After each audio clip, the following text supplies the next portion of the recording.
في طريقك إلى الخشية. اذكر الله أيها المؤمن في كل آن وحين. اذكر الله وأنت على مقعدك في الطائرة. اذكر الله وأنت في خلوتك في مسكنك أو في فندقك. اذكر الله وأنت مع أقرانك وخلطائك في مجلسك.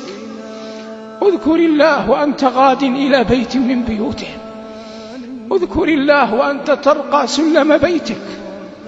اذكر الله وأنت بين أبنائك وبناتك. اذكر الله في كل آن وحين.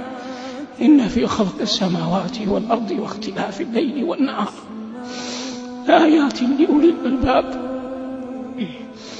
الذين يذكرون الله قياما وقعودا وعلى جنوبهم ويتفكرون في خلق السماوات والأرض ربنا ما خلقت هذا باطلا سبحانك فقنا عذاب النار. قال صلى الله عليه وسلم: مثل الذي يذكر الله والذي لا يذكر الله مثل الحي والميت. والله جل وعلا يقول: ومن كان ميتا فأحييناه وجعلنا له نورا يمشي به في الناس. ومن غلب عليه استماع الفواحش والالتفات إليها والاشتغال بها حرم من نعمة ذكر الله.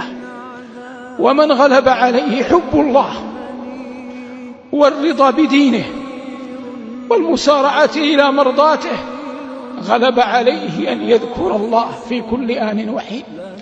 وليعلم كل أحد أن ذكر الله حياة الضمائر وأنس السرائر وأقوى الذخائر.